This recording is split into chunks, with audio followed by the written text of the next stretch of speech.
punches. Offensive rebound, Sablé, and she's going to be tied up by Carter.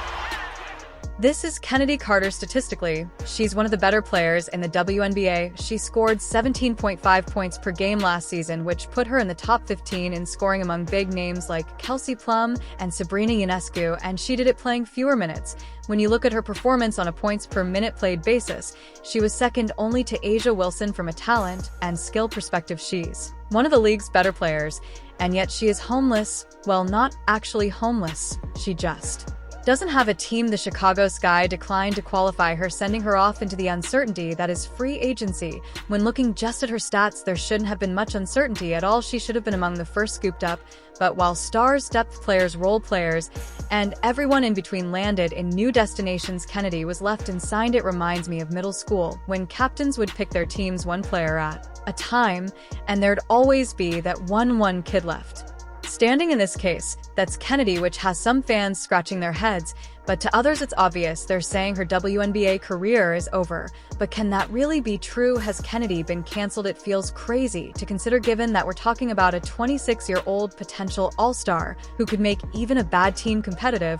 And in sports, there's a rich history of teams taking on troublemakers that teammates ultimately embrace and become part of a winning formula when channeled correctly. Sometimes a little sandpaper can be a good thing, but when you look at her track record and the damage she's done in her young career, it's possible. Let's get into the events, including some recent fireworks that seem minor but reinforce a narrative at the wrong time that have put her WNBA career on life support. We could be looking at one of the biggest wastes of talent in WNBA history. But first, subscribe if you think Kennedy's career is cooked. Comment if you think a team will take a chance on her. Okay, so yes, it's well known that Chennedy is a mix of, how do I put it, sweet and sour. What's sweet is her production and potential. She's well known for her dynamic and impactful presence on the court. She combines agility, scoring prowess, and playmaking abilities, making her a formidable guard. Bad pass. Carter, the quick move. Carter has continuously shown that she has a remarkable ability to score during her rookie WNBA season with the Atlanta Dream in 2020. She averaged 17.4 points per game, which ranked 8th in the league and led all rookies.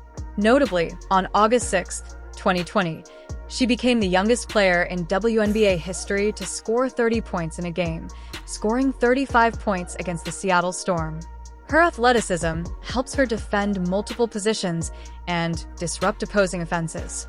She has the swagger and the performance to be a perennial all-star, but oh yeah, her career has been tarnished by a string of setbacks pertaining to her behavior both on and off the court, in front of fans and behind locker room doors. According to sources, she wasn't getting along with her teammates or the coaching staff, so the Atlanta Dream suspended her indefinitely halfway through the 2021 season for what they described as conduct detrimental to the team. When Carter's teammate Courtney Williams requested her to support her teammates from the bench, a fight broke out, and Carter wanted to fight Williams after the game. This was obviously not an isolated incident, as the Dream finally had enough and sent Chennedy to the Los Angeles Sparks. Let's call this strike one. The Sparks had hoped that Chennedy would be a WNBA star, but as you can undoubtedly imagine, she didn't live up to expectations, posting the worst season in terms of statistics and being benched for bad behavior. Why wasn't Chennedy Carter playing this game? Coach's decision. And finally waived after one season, which is strike two for those of you keeping track. After her Sparks exit, no team was interested in signing Carter, leaving her hanging in WNBA purgatory for a year.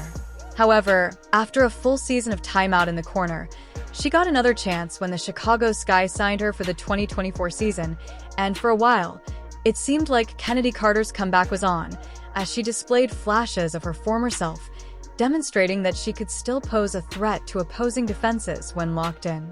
This morning, this physical moment involving the WNBA's most high-profile rookie raising question. This was arguably the most contentious moment of the WNBA season, and yes, I can see you supporting her. After spending a full year away from the league, she had a chance to reflect and change the perception of her.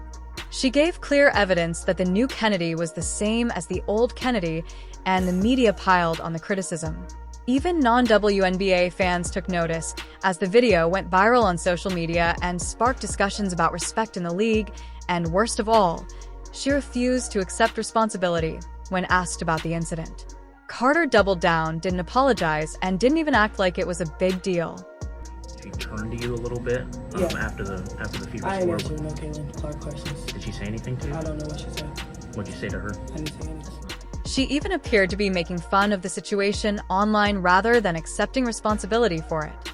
Now, as the season came to a close, she had her finest statistical performance ever. This should have been obvious, but I have a strange hunch. Chennedy knew that might not be the case. Okay, I'm about to put on my tinfoil hat and get into conspiracy mode. So, she went to play in China for Wuhan, and she absolutely dominated. What was odd was her team giving her the Good Temper Award for her achievement in emotional management. Wow, what a complete 180 from her WNBA reputation. No reports of clashes with teammates or coaches, no viral moments of her getting in someone's face. Just basketball. Call me crazy, but does Good Temper Award not sound like an award they made up specifically for her? It smells an awful lot like a fake PR piece, kind of like those LinkedIn recommendations you ask your friends to write for you when it's time to look for a new job. Yeah, I'm guessing she felt the need to prove with something tangible that her on-court and locker room conduct had improved, and it didn't work. Between the Caitlin body check and the reports of locker room drama, it was no surprise, even with that amazing totally not made up award, when the Sky let her walk. And you know what that is? Strike 3. Now the Sky were super diplomatic, saying they had made roster adjustments that didn't suit Kennedy's style. They didn't throw her under the bus. But let's be real, who lets go of a top 15 scorer you could have signed at a huge bargain? Reports eventually came out that Chicago believed keeping her would hurt their chances of signing free agents. Then, in what was actually a pretty funny series of posts on X right after Chennedy was released, many thought she made a cryptic dig at Angel Reese by talking about the importance of consistently making easy layups. As we all know by now, layups are not Angel's forte, even though they help her rack up offensive rebounds. Now, she eventually came out and said that her post had nothing to do with Angel, and that Angel was a special player. I'm surprised her Chinese team didn't give her the Best Damage Control award for that one, even if she is to be taken at her word. That exchange with Angel was yet another reminder for teams of the locker room issues she could bring. But is the WNBA just being too soft? There are plenty of examples of players with abrasive personalities and questionable conduct starring on top teams. Take Dennis Rodman for an example. Rodman says, good play, Rook. Good play, big fella. Did he get called for a team? And you can see him with more antics. Antics is a great word to use. He was a walking controversy in the NBA before he made peace with North Korean dictators. Teams were concerned about his personality, antics, and ability to fit in. He was a full-fledged spectacle. One day, he would be dominating the boards with unrivaled hustle. The next, he would be skipping practice to party with celebrities in Vegas. Despite this, he was a 5-time NBA champion, 2-time All-Star, 7-time rebounding champion, and 7-time All-Defensive First Team. His play on the court, Now watch him grab Draymond right there. Now, that right there. So that's it for Draymond Green. He's done. Whether he punches his own teammates or engages in technical foul talk, the man is a suspension magnet. The Warriors continue to retain Draymond like Rodman despite his ongoing balancing act between liability and competition. The Warriors are better off with Draymond's defense leadership and high basketball IQ, so they tolerate his mayhem as long as he produces results. So, why is Chennedy Carter is unique? She has the potential to be a top-producing player with an advantage that, although occasionally excessive, may also help her team win. First, the WNBA is significantly smaller than the NBA. There are fewer roster spaces, less opportunities, and fewer clubs willing to take chances because the WNBA only has 13 teams compared to the NBA's 30. Teams will avoid you if you're known as a locker room distraction because they don't have the luxury of betting on a player who could destroy team harmony. If you burn bridges with 3 teams like Chennedy has, that's a fourth of the league's players who probably don't want to play with you. Second, it's difficult to remove the stigma of cancer in the locker room because some players are fierce on the court but excellent teammates off it.